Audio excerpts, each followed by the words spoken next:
उसने फिर मेरे खिलाफ एक झूठी कहानी रची ताकि वो मुझे झूठा साबित कर सके। अमित, सच का कदम मैं लगा के रहूंगी।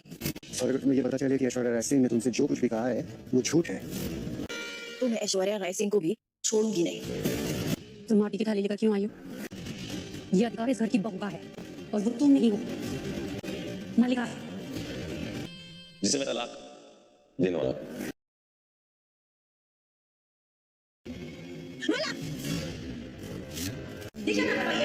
कोई ना किसी नहीं करती, यहाँ रुकने की कोई जरूरत नहीं, तुम्हें जाओ यहाँ से। मुझे लगा था पापा का स्वागत मैं कर रही हूँ कि देखकर ऐश्वर्या राय सिंह गुस्से में आ जाएगी, मगर ये उल्टा मल्लिका को डांट रही है। चल क्या है इनके दिमाग में? रिलैक्स, नहीं होगा तुम्हारा डाइवोर्स। तुमने चाहे जो कुछ भी किया हो, नीतू तुम्हारा ही साथ देगी। मैंने ये हैंडल कर लिया है। प्लान क्या है?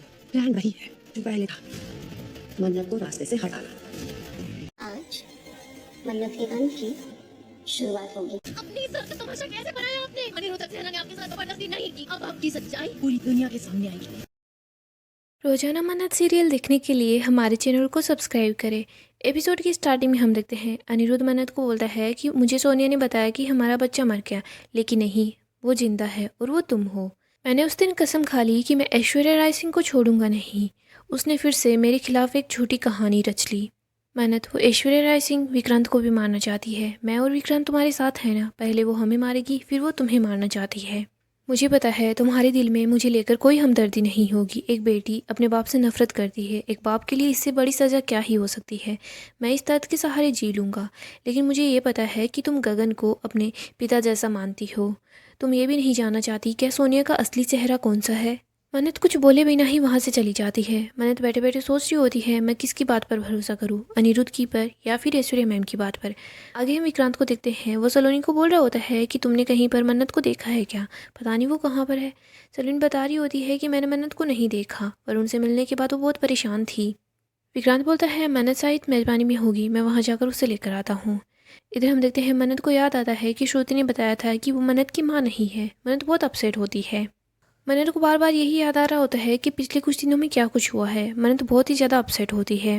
मन्नत बोलती है बीते महीनों में कई राज मेरे सामने आए, लेकिन मुझे आज ऐसा क्यों लग रहा है कि मेरे जन्म का राज आज मेरे सामने आया है। मन्नत बोलती है मुझे लगा था जिस माँ ने मुझे जन्म दिया है उसके दिल में मेरे लिए थोड़ा सा तो प्यार होगा ही ना, तभी तो उन्होंने मुझे गुंडों से बचाया था। या फिर वो सब कुछ सिर्फ एक झूठ था। क्यों बाबा जी, मेरे साथ ये सब कुछ क्यों हो रहा है? मुझे इस दुनिया में लाने वाले माँ बाप मेरे सामने हैं, लेकिन मैं किसी का झूठ नहीं पकड़ पा रही। झूठ कौन बोल रहा है, सच कौन बोल रहा है, मैं कैसे पता लगाऊं? मन्नत बोलती है बाबा जी आप तो सब कुछ जानते हो ना, प्लीज़ मुझे कोई इशारा दे दो, मुझे आगे क्या करना है। मन्नत के पास एक कागज़ की नाव आकर गिरती है। मन्नत बोल रही होती है मैं बिल्कुल भी डरूंगी नहीं, मैं इस कश्ती की तरह हूँ, मैं इन लहरों से नहीं डरूंगी। ये लहरें भले ही मुझे सच तक पहुँचने में रोक रही होगी, लेकिन मैं सच का सामना कर कर रहूँगी। मैं पता लगाऊंगी सच क्या है। मन्नत समुद्र के किनारे ही होती है। वो बोलती है इस जगह से मेरे जन्म का रिश्ता जुड़ा हुआ है। मैं जब तक सच का पता नहीं लगा लेती तब तक मैं हार नहीं मानूंगी। आगे हम देखते हैं मन्नत अनिरुद्ध से मिलने के लिए आ जाती है। अनिरुद्ध बोलता है मुझे पता था तुम मेरी बात पर गौर जरूर करोगी। मन्नत बोलती है मुझे आपकी कही हुई बात पर भरोसा नहीं है, लेकिन मैं सच का पता लगा कर रहूँगी। अगर मुझे ये पता चला कि इन सब के पीछे दोषी आप ही हो ना, तो मैं आपको छोड़ूंगी नहीं। मन्नत वहाँ से जा रही होती है, तभी अनिरुद्ध बोलता है अगर तुम्हें ये पता चलेगा कि ऐश्वर्या राय सिंह ने मुझ पर जो भी इल्ज़ाम लगाए हैं वो झूठे हैं, तब तुम क्या करोगी? मन्नत बोलती है फिर मैं ऐश्वर्या राय सिंह को भी नहीं छोड़ूंगी। वो सिर्फ आपकी दोषी नहीं होगी, वो हर उस औरत की दोषी होगी जिनके साथ अत्याचार होता है और उन्हें इंसाफ नहीं मिलता।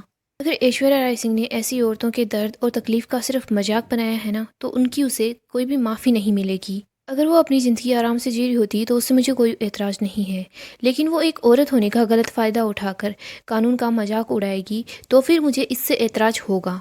ऐसी फरेबी औरतों को उन्हें उनके अंजाम तक पहुंचाना ही चाहिए, और मैं भी उन्हें उनके अंजाम तक पहुंचाऊंगी अगर वो दोषी निकली तो। आगे हम सभी घर वालों को देखते हैं। हम देखते हैं गणपति पापा की मूर्ति घर पर ला रहे होते हैं। हम देखते हैं सभी लोग बहुत खुश होते हैं। तभी वहाँ पर मन्नत आ जाती है। उसके पास आरती का थाल होता है।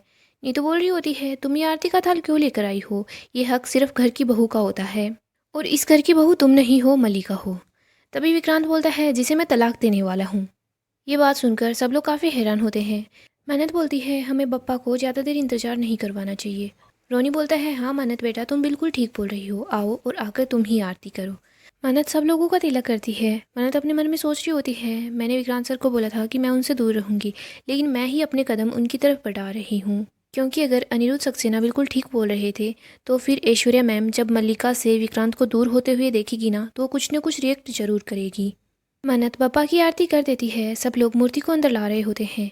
सभी लोग काफ़ी ज़्यादा खुश होते हैं। मल्ला सोच रही होती है, मन्नत तूने मेरा हक छीना है ना, लेकिन मैं बप्पा की स्थापना नहीं होने दूंगी। मल्ला अपने पैर को आगे कर रही होती है। ऐश्वर्या देख लेती है कि मल्ला कुछ गड़बड़ करने वाली है। ऐश्वर्या मल्ला को वहाँ से दूर करती है और बोलती है, तुम क्या करने की कोशिश कर रही हो। मल्लिका फिर से वहाँ से जाने की कोशिश करती है, लेकिन ऐश्वर्या मल्लिका का हाथ पकड़ लेती है और बोलती है, मल्ला क्या कर रही हो, तुम पागल हो गई हो क्या। इसके बाद ऐश्वर्या जानबूझकर अपने हाथों से कुमकुम नीचे गिरा देती है और बोलती है, मल्लिका ये क्या लापरवाही है, तुमसे एक काम भी ठीक से नहीं होता, तुम यहाँ से चली ही जाओ, तुमने पूजा का कुमकुम यूँ गिरा दिया। ऐश्वर्या मल्लिका पर बहुत ज़्यादा गुस्सा करती है और उसको बोलती है कि तुम जाकर अपने रूम में बैठ जाओ, यहाँ आने की ज़रूरत नहीं है। ऐश्वर्या कुमकुम को साफ करने लग जाती है। इधर हम देखते हैं मन्नत सोच रही होती है, मैंने सोचा था ऐश्वर्या राय सिंह जब देखेगी कि बप्पा की स्थापना हो रही है, वो भी मेरे हाथों से, तो फिर वो गुस्से में आ जाएगी, लेकिन ये तो उल्टा मल्लिका को ही डांट रही है। ये सब कुछ क्या चल रहा है, या आखिरकार क्या करना चाहती है, इनके दिमाग में क्या चल रहा है। गणपति बप्पा की स्थापना हो जाती है। सब लोग काफ़ी ज़्यादा खुश होते हैं। आगे हम देखते हैं मल्ला अपने रूम में होती है और वो बहुत गुस्से में होती है। तभी वहाँ पर ऐश्वर्या आती है। मल्ला बोलती है, मोम आपने ये क्या किया, आपने आज फिर से उस मन्नत की साइड ली। मैं उस मन्नत को छोड़ने वाली नहीं हूँ मोम। ऐश्वर्या बोलती है, तुम अपनी बकवास बंद करो, तुम कुछ नहीं करोगी, तुमने मुझसे प्रॉमिस किया था ना कि तुम ऐसी वैसी हरकत नहीं करोगी, तो फिर ये सब कुछ क्या था। मल्लिका बोलती है, डाइवोर्स के पेपर पहले से घर पर आ चुके थे, मैंने उन पेपर्स को डिस्ट्रॉय कर दिया, लॉयर को पैसे दिए कि वो बोले कि थोड़ा टाइम लगेगा पेपर्स बनने में, मैंने क्या कुछ नहीं किया। विक्रांत फिर से डाइवोर्स पेपर्स मंगवा लेगा और मुझे डाइवोर्स दे देगा। ऐश्वर्या बोलती है, चाहे कुछ भी हो जाए, लेकिन नीतू डाइवोर्स नहीं होने देगी, नीतू तुम्हारी ही साइड लेगी। मल्ला बोलती है, लेकिन प्लान क्या है। ऐश्वर्या बोलती है, प्लान वही है जो पहले था, मन्नत को रास्ते से हटाना, लेकिन अगर तुमने कोई भी ऐसी वैसी हरकत करने की कोशिश की ना, तो मैं खुद तुम्हारे हाथों से उन डाइवोर्स पेपर्स पर सिग्नेचर करवा दूंगी, मैं खुद तुम्हारा डाइवोर्स करवा दूंगी। आगे हम मन्नत को देखते हैं, वो बप्पा के लिए माला बना रही होती है। विक्रांत मन्नत के पास आता है और बोलता है, तुम मुझे बोल रही थी कि हम दोनों एक दूसरे से दूर रहेंगे, तो फिर ये सब कुछ क्या था। मन्नत बोलती है, मुझे समाज का डर था, लेकिन मैं सोच रही थी समाज से पहले हमारे अपने क्या सोचते हैं, मैंने सिर्फ यही देखा है कि मेरी माँ क्या सोचती है। मन्नत और विक्रांत दोनों श्रुति को देख रहे होते हैं। मन्नत बोलती है, ऐश्वर्या राय सिंह, मुझे उनका सच जानना जरूरी है। आगे हम ऐश्वर्या और मल्ला को देखते हैं। ऐश्वर्या बोलती है, मल्ला तुम मेरी बात को समझो, ये त्यौहार है ना, हमारे लिए बेस्ट मौका है उस मन्नत की जीत को हार में बदलने का। वैसे आज उस मन्नत ने बहुत ही अच्छा किया, जो वो सब लोगों के सामने तुम्हारी जगह ले रही थी। सब लोग उसे ही बुरा समझेंगे, तुम्हें बस बेचारी होने का नाटक करना है। और यहाँ पर मन्नत सब लोगों को यही लगेगी कि ये एक बहुत ज़्यादा सातिर और चालाक लड़की है, जो एक पत्नी से उसके पति को छीनना चाह रही है। तुम दुनिया वालों के सामने जितनी ही ज़्यादा बेबस, लाचार, मजबूर दिखोगी ना, उतने ही सवाल मन्नत पर उठेंगे। सब लोग बोलेंगे कि ये मन्नत कितनी चालाक है, जो एक लड़की से उसके पति को छीन रही है। मल्ला बेटा, ये समाज है ना, इमोशन पे चलता है, और हम दोनों मिलकर इसका ही फ़ायदा उठाएंगे। आज से मन्नत के अंत की शुरुआत होगी। विक्रांत बोलता है, मन्नत तुम ऐश्वर्या आंटी के बारे में क्या जानना चाहती हो। मन्नत बोलती है, आपने उनकी एक बेटी से शादी की है और आप उनकी दूसरी बेटी के साथ रहना चाहते हैं, इसीलिए मैं बस यही जानना चाहती हूँ कि वो किसका साथ देंगी, मल्ला का या फिर मेरा। और उसके लिए उनका यह जानना ज़रूरी है कि मैं क्या चाहती हूँ, इसके बाद ही तो उनका सच सामने आएगा ना कि वो क्या चाहती है। विक्रांत बोलता है, अगर ऐश्वर्या आंटी ने मल्लिका का साथ दिया तो। मन्नत बोलती है, फिर उनका सच सामने आ ही जाएगा ना, आखिरकार वो क्या चाहती है। विक्रांत के पास किसी का कॉल आता है। विक्रांत मन्नत से दूर चला जाता है। इधर हम देखते हैं विक्रांत के पास लॉयर का कॉल आता है। लॉयर विक्रांत को बोल रहा होता है कि आपके डाइवोर्स के पेपर अभी रेडी है, मैं इन्हें लेकर आ जाऊँ। विक्रांत बोलता है, हाँ। लॉयर बोलता है, आप श्योर है ना। विक्रांत बोलता है, हाँ मैं बिल्कुल श्योर हूँ। विक्रांत मन्नत के पास आता है, उसे बोलता है, आज से हम अपनी ज़िंदगी की नई शुरुआत करेंगे, है ना। मन्नत बोलती है, आज के दिन सिर्फ हम दोनों ही नई शुरुआत नहीं करेंगे, कई और सारे भी राज हैं जिनसे भी पर्दा उठेगा। मन्नत बप्पा से प्रे करती है, बोलती है, बप्पा हर चीज़ की नई शुरुआत आपके आशीर्वाद से ही होती है, और मैं भी अपने सफ़र को आपके ही आशीर्वाद से शुरू करूँगी, सच का पता लगा कर रहूँगी। गाइस, अपकमिंग अपडेट के लिए आप हमारे चैनल को सब्सक्राइब करें, साथ ही साथ वीडियो को भी लाइक कर दें ताकि आपको अपडेट मिलती रहे। अपकमिंग एपिसोड काफ़ी धमाकेदार होगा। हम देखेंगे ऐश्वर्या अनिरुद्ध पर हमला करती है। यहाँ पर मन्नत पहुँच जाती है और वो अनिरुद्ध को बचा लेती है। ऐश्वर्या अनिरुद्ध को बोल रही होती है, अनिरुद्ध सक्सेना, आज तुम्हारे साथ साथ तुम्हारा जो सच है ना वो भी दफन रह जाएगा। जिंदा रहेगा तो सिर्फ मेरा झूठ। सब लोगों को यही लगेगा मैंने जो कहानी बताई है वही सच्ची है। इधर हम देखते हैं मन्नत ऐश्वर्या का पीछा ही कर रही होती है। वो सोच रही होती है कि ऐश्वर्या राय सिंह मुझसे कुछ न कुछ तो छुपा रही है, मुझे सच का पता लगाना ही होगा। मन्नत ऐश्वर्या का पीछा करती है तो वो भी वहीं पहुंच जाती है। यहाँ पर मन्नत देखती है कि ऐश्वर्या तो अनिरुद्ध पर अटैक कर रही है, वो उसे मारना चाहती है। ऐश्वर्या जब अनिरुद्ध पर अटैक करती है तो मन्नत वहाँ आ जाती है और मन्नत अनिरुद्ध को बचा लेती है। मन्नत ऐश्वर्या राय सिंह को बोल रही होती है, अब आपका जो सच है ना वो पूरी दुनिया के सामने आएगा। आपने एक औरत होकर बहुत फ़ायदा उठाया है, लेकिन अनिरुद्ध सक्सेना बिल्कुल बेगुनाह थे और ये बात मैं पूरी दुनिया को बताऊंगी और सज़ा सिर्फ आपको मिलेगी।